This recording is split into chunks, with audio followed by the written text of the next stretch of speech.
In 2012, a hilarious YouTube video quickly went viral. The video showed the text of a conversation between a 911 dispatch worker and a 4-year-old boy.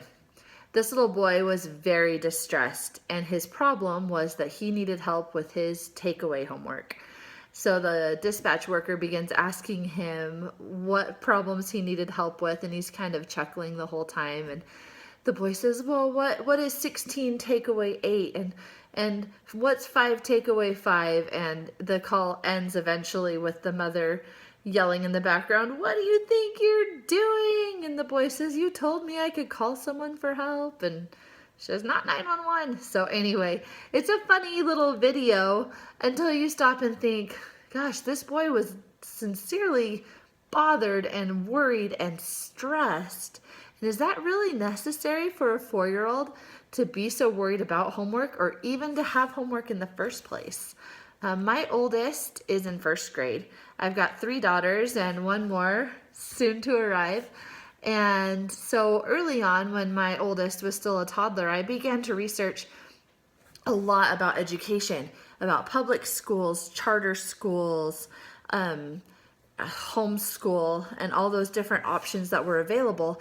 And I also began to read up on the effects of homework on young children. And I discovered that science and research have proven that too much homework too young is actually detrimental to children and not beneficial.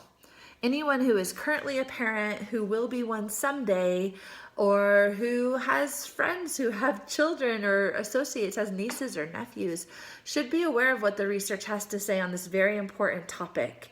In this talk, I'm going to address some of the common arguments, 3 of the ones I think you hear the most in favor of homework, and show you how the research has disproven these common theories.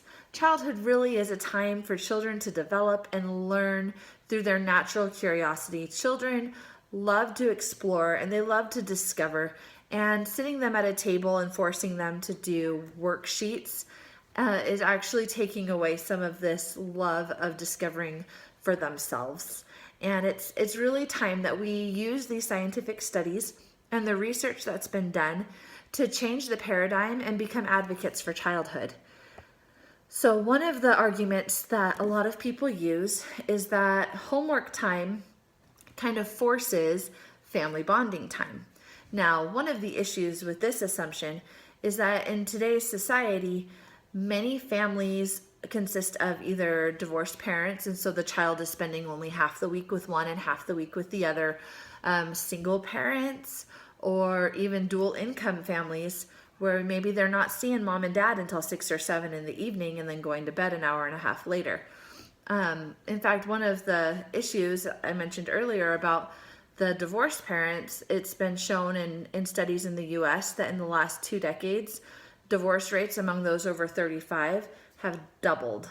So you can see how children who would fall into the age brackets of parents over 35 could be affected by this statistic. In these cases, these parents have very limited time with their children. And when that little limited time is stressful and intense with them forcing their children to do homework, it actually is detrimental to the family dynamic that people are saying they're trying to defend by forcing homework as family bonding time.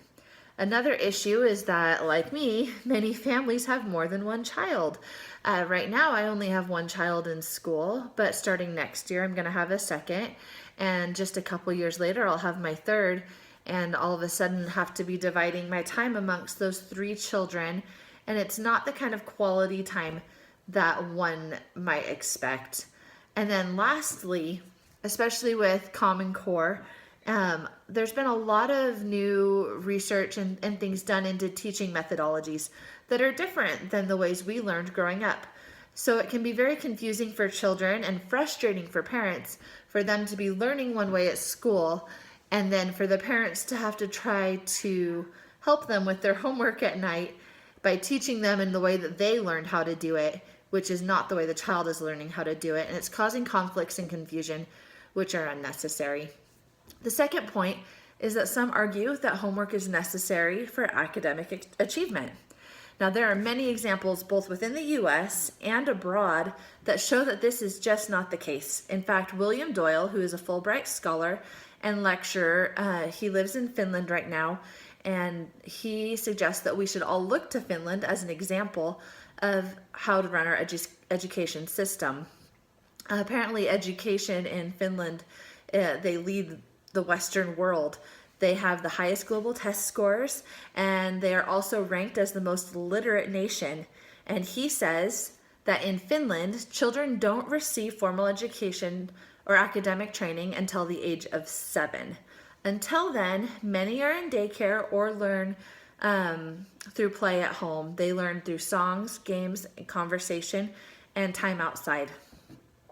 And this has proven to be very beneficial to them. Another example within the United States was a woman named Christine Hendricks, who lived in Glen Rock, Wyoming.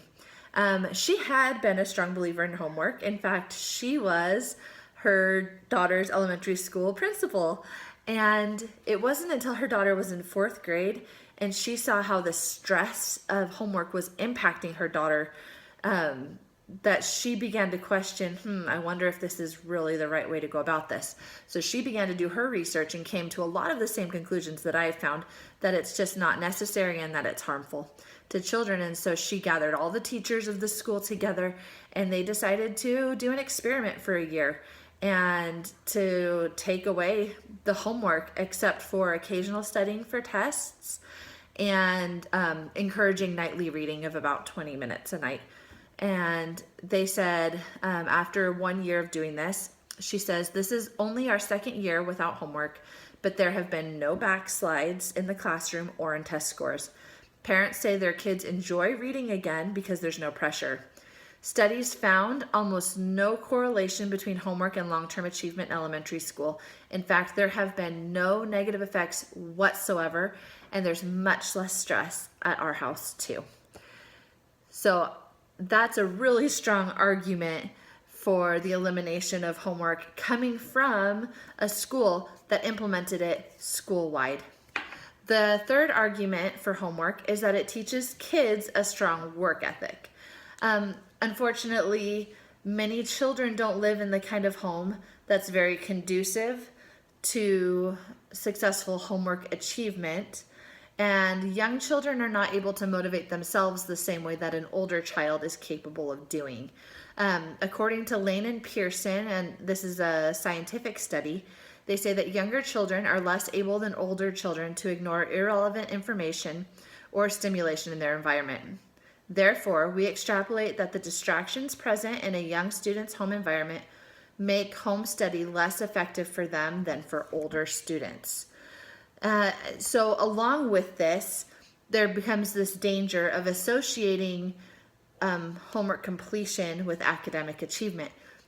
For these students whose home lives are not conducive to doing homework, who don't have the internal self-motivation to get it done, they are then kind of being punished when they go to school because the homework isn't achieved, and it leads them to feel like they are less than their classmates and that maybe they're lazy or slow, and this is very detrimental to so many small children.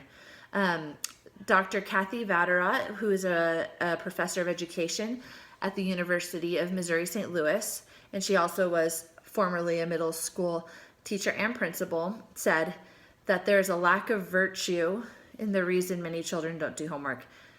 Students without supportive parents or with single parents overburdened trying to make ends meet, with inadequate home environments for completing homework, or with parents intellectually unable to help them, are less likely to complete their homework. And are these less advantaged students bad? Of course, the answer is no. These children should not have to be held to a standard that is difficult for them to achieve because of the way their brain is developing at the time, which is completely normal. Ideally, I know that we all want what's best for our children, and that's why it's so important that we consider these recent studies and that parents and educators become educated on what has been taught and proven. It is clear that children benefit most from having the opportunity to be children. The stress and weight of homework is pushing many to grow up too fast. Harrison Cooper, who is a leader in improving childhood education, has suggested that the ideal time for children to do homework, if there is homework at all, is 10 minutes per grade starting in the first grade. And you can kind of use that to gauge all the way up through the 12th grade. They should never have more than that 10 minutes per grade. And if you're noticing that your children or your nieces and nephews or friends' children have more than that, it's worth a conversation with the teacher into what has been taught. Parents and caregivers need to be involved with curriculum and their students' personal progress through regular interaction with the teachers. It's really up to us to be advocates for our children to ensure that they have the opportunities to live and enjoy their childhood.